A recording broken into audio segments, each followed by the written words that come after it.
Terima kasih pemirsa, Anda masih bersama kami dalam MNC News Now. Sebelum Ferdy Sambo, Pengadilan Negeri Jakarta Selatan menggelar sidang duplik dengan terdakwa Kuat Ma'ruf. Dalam duplik berjudul Tiada Pidana Tanpa Kesalahan, pengacara Kuat Ma'ruf menilai jaksa tidak mampu membuktikan keterlibatan Kuat dalam kasus pembunuhan berencana Brigadir Yosua. Sidang duplik digelar untuk menanggapi replik JPU yang sebelumnya meminta majelis hakim untuk menolak nota pembelaan dari ketiga terdakwa termasuk Kuat. Alasannya, pledoi tersebut tidak memiliki dasar. Jaksa meminta majelis hakim untuk menjatuhkan hukuman kepada ketiga terdakwa sesuai dengan surat tuntutan yang telah dibacakan.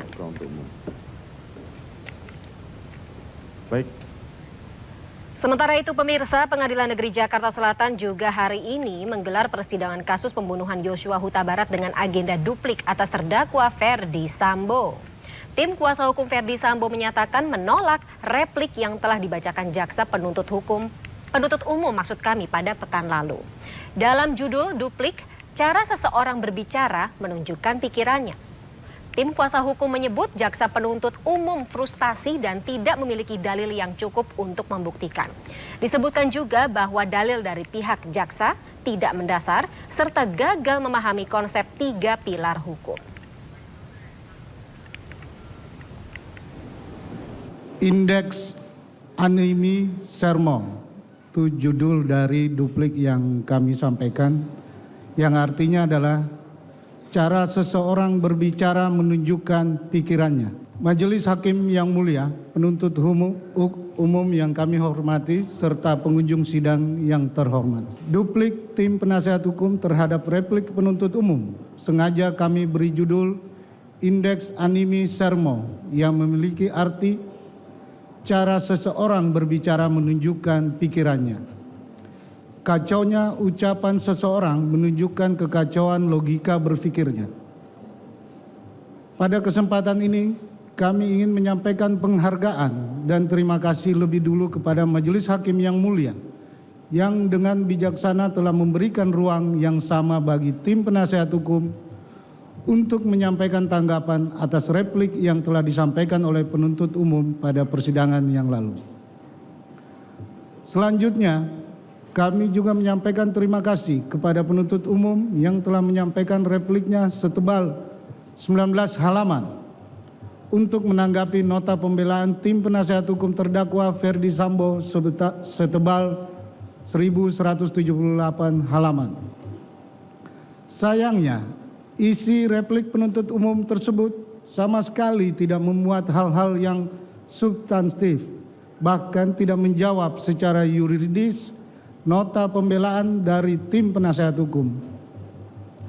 Secara serampangan, penuntut umum menyampaikan tuduhan kosong bahwa tim penasehat hukum tidak profesional, gagal fokus mempertahankan kebohongan terdakwa Ferdy Sambo, memberikan masukan agar menjadi tidak terang perkara, membuat dalil tidak berdasar, menjerumuskan terdakwa Ferdy Sambo dan penuntut umum seakan malah menyerang kedudukan profesi advokat sebagai officium nobile.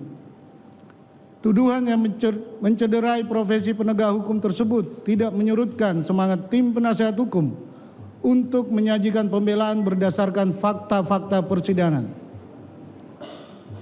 Tanggapan penuntut umum demikian terasa sangat menggelikan sekaligus menyedihkan karena dilandasi argumentasi yang bersifat halusinasi. Namun, tim penasehat hukum mencoba memahami bahwa replik tersebut tampaknya lahir semata-mata dari rasa frustasi penuntut umum. Penuntut umum terlihat frustasi karena semua dalil tuntutannya terbantahkan dan sialnya lagi di saat bersamaan tidak mempunyai bukti dan dalil yang cukup untuk menutupinya. Yang tersisa hanyalah racauan atau semata-mata demi memenuhi syarat adanya tanggapan atas pledoi. Bahwa sepatutnya penuntut umum memeriksa dengan baik dan teliti setiap keterangan saksi-saksi, para ahli, dan terdakwa Ferdy Sambo selama persidangan agar dapat secara utuh menilai kesesuaian fakta-fakta persidangan.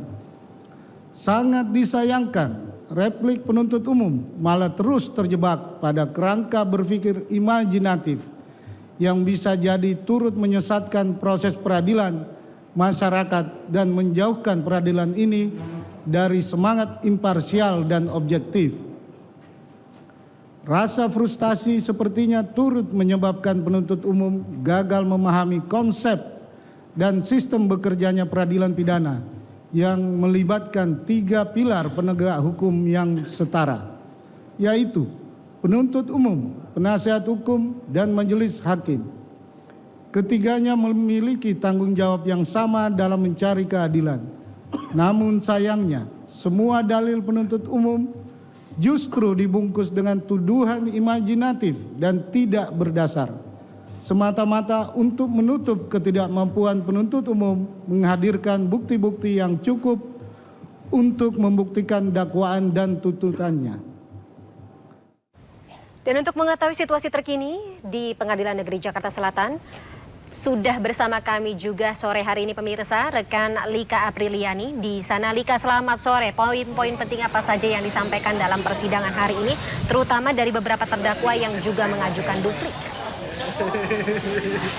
Ya baik Fani dan juga pemirsa, untuk saat ini sidang telah selesai. Yang di PN Selatan ini merupakan agenda dari pembacaan duplik atas tanggapan dari replik JPU. Tadi sidang terakhir ini adalah pembacaan duplik dari terdakwa Ricky Rizal. Penasihat hukumnya menanggapi replik tersebut hanya berisi pengulangan dan juga gambaran dari sisa ambisi yang tidak terpecahkan selama sidang, yang mana tadi poin yang kami simak, Ricky Rizal ini menekankan bahwa terdakwa tidak mempunyai niat untuk merampas ataupun menghilangkan nyawa dari korban Yosua Huta Barat, melainkan yang menghilangkan nyawa tersebut adalah terdakwa Richard Eliezer. Artinya ini yang mengetahui perencanaan dan juga bagian-bagian perencanaan bukanlah terdakwa Ricky Rizal. Selain itu tadi juga ada pembacaan duplik dari penasihat terdakwa Ferdi Sambo yang menanggapi replik tersebut bahwa replik dari JPU ini bersifat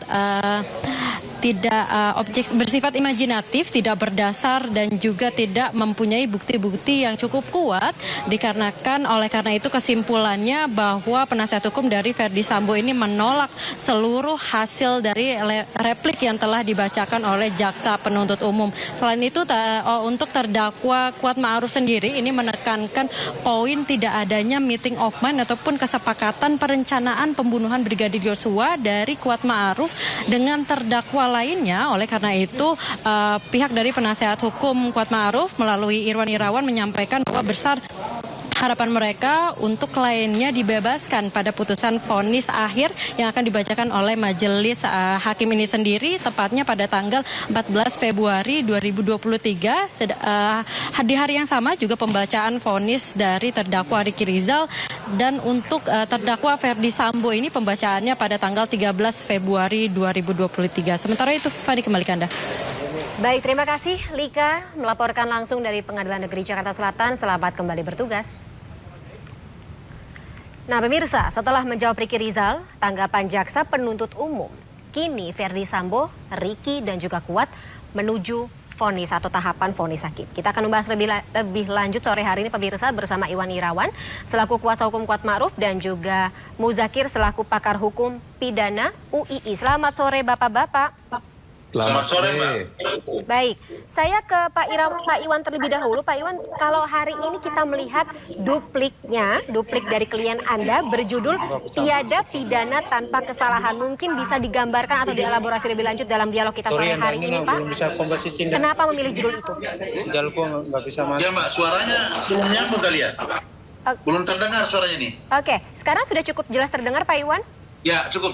Ya. Baik, saya ulang kembali ya pertanyaannya ya Pak Iwan ya.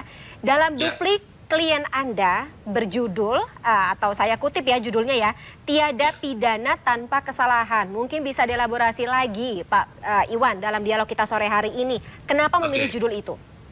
Iya, jadi pada prinsipnya apa yang kami sampaikan bahwa tiada pidana tanpa kesalahan. Memang dalam duplik kami itu kembali menegaskan kaitannya dengan pledoi yang kami sudah sampaikan terdahulu. Bahwa Kuat Ma'ruf ini dalam posisi tertentu dalam beberapa hal di persidangan, tidak satu pun bukti yang bisa menjerat dalam artian sebagaimana yang dimaksud dalam pasal 340, 338 sebagaimana dakwaan dan dikuatkan dalam tuntutan, ini tidak satu pun perbuatan atau perilaku dari Kuat Ma'ruf yang dapat dikategorikan sebagai tindak pidana terkait dengan perkara kejadian di Duren 3. Olehnya itu kami menegaskan bahwa hal-hal tersebut perlu jaksa melihat kembali apa yang menjadi fakta persidangan. Karena dalam fakta persidangan itu jelas tergambar bahwa Kuat Ma'ruf ini perannya sangat tidak ada.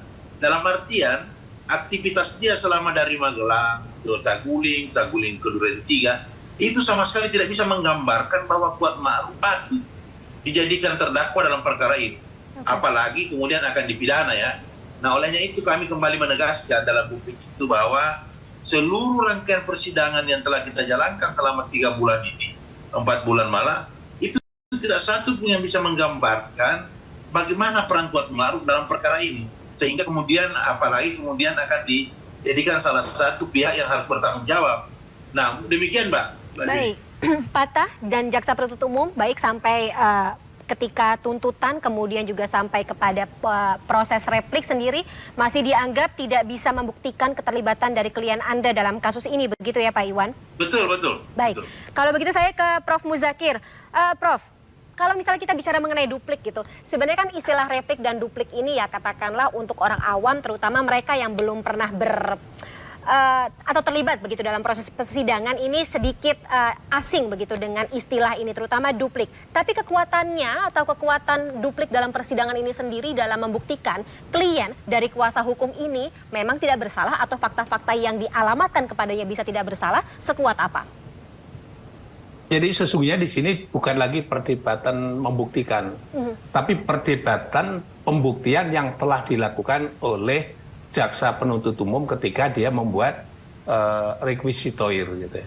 Jadi kan saling menanggapi lah istilahnya begitu. Jadi ada tema besarnya itu pada requisitoir, bukan pada replik dupliknya. Replik duplik itu kan serangan balik ya, istilah bahasanya ditanggapi dan tanggapan balik Pak gitu ya.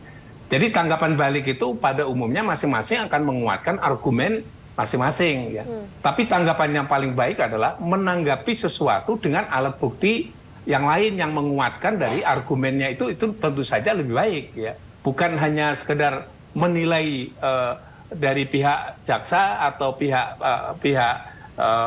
terdakwa plus penasihat hukumnya, bukan sekedar menilai, tetapi memberi bantahan secara ilmiah dalam konteks ini adalah berdasarkan alat bukti yang terbukti dalam satu persidangan begitu. Nah, Prof. Jadi saya ulang lagi, bukan bukti baru. Oh tidak, ini semuanya sudah dilakukan gitu. Oke, secara pendeknya apa-apa saja yang seharusnya ada dalam sebuah duplik? Itu hanya menanggapi saja, menanggapi kalau misalnya itu ada argumen yang kurang lengkap, dia lengkapi untuk menguatkan argumen yang dipakai oleh oleh terdakwa atau penasihat hukumnya begitu. Jadi menguatkan saja. Jadi pada intinya hanya dua tadi. Yang satu adalah requisitoir penuntutan tadi, yang satunya adalah pledoi ya. Itu yang utamanya ya. Yang berikutnya itu tanggapan saling menanggapi satu dengan yang lain. Oke, berarti katakanlah ganjalan-ganjalan yang dialami atau menurut kuasa hukum dan juga kliennya ini terjadi dalam replik, maka inilah yang dituangkan dalam duplik, begitu ya Prof?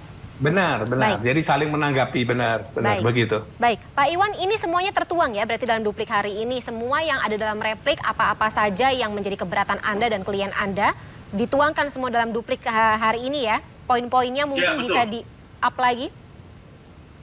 Jadi dalam duplik kami itu sudah menggambarkan ada sekitar 12-14 poin yang menggambarkan terkait dengan peran Kuat Ma'ruf sebagaimana dalam replik yang juga disampaikan oleh jaksa ya.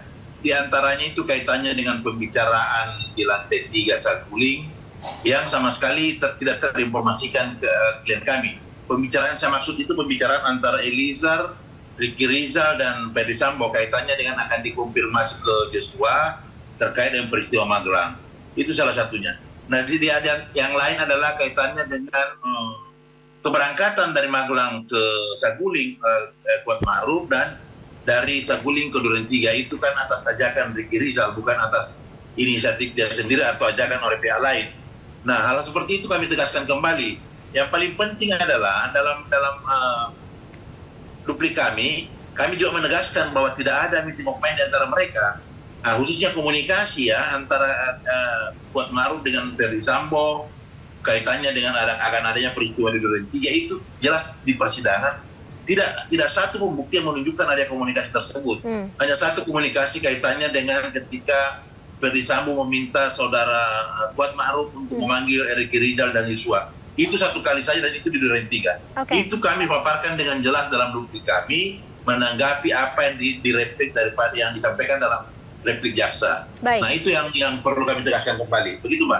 Baik. Nah Prof, berarti sejauh apa, ya lagi-lagi sekuat apa sebenarnya posisi duplik ini dalam bisa meyakinkan majelis hakim untuk nanti ya menurunkan vonis tersebut kepada terdakwa? Ya, satu aja bahwa karena ini kan saling tanggap-menanggapi. Apakah duplik itu disampaikan bisa mematahkan argumen jaksa atau tidak? Tadi sudah disampaikan secara lengkap begitu bahwa apakah dengan duplik itu argumen jaksa apa istilah bahasanya menjadi kacau, tidak bisa diterima, tidak berargumentatif dan tidak sesuai dengan fakta di dalam persidangan. Kalau itu bisa meyakinkan hakim sampai batas itu, ya hakim akan mempertimbangkan. Tapi kalau belum sampai sebatas bahwa mematahkan argumen jaksa, ya itu masih akan dipertimbangkan dua belah pihak. Gitu. Baik. Jadi istilah bahasanya kalau dikunci begitu terus pendapat jaksa atau argumen jaksa untuk dalam simpulan itu patah begitu nggak bisa diterima, ya itu berarti argumen yang disampaikan tadi sangat kuat ya, dengan argumen pembuktian yang sangat kuat ya, itulah nanti akan dipertimbangkan keduanya, kemudian hakim akan memilih sesuatu yang argumennya paling kuat. Gitu. Kalau argumen paling kuat dari pihak penasihat hukum ya berarti itulah yang akan dipakai begitu. Tinggal bagaimana kuat-kuatan materi dari masing-masing ya dari jaksa penuntut umum dan benar, juga dari kuasa hukum. Tergantung pemberian argumen yang logik berdasarkan fakta yang terbukti dalam persidangan. Nah, itulah yang hakim selalu mendasarkan pada yang logik yang berdasarkan fakta yang terbukti dalam persidangan. Itulah yang dipertimbangkan oleh hakim. Baik. Saya ingin elaborasi lebih lanjut lagi terkait dengan persiapan khususnya dari tim kuasa hukum dan juga klien Anda, Pak Iwan Kuat Ma'ruf dalam menghadapi sidang vonis yang juga akan dilaksanakan dalam waktu dekat. Serta nanti seperti apa mungkin persiapan-persiapannya bisa kita gali lebih lanjut dari angle perspektif pakar hukum seperti itu dari Prof. Muzakir. Tapi setelah jeda berikut, pemirsa tetaplah bersama kami.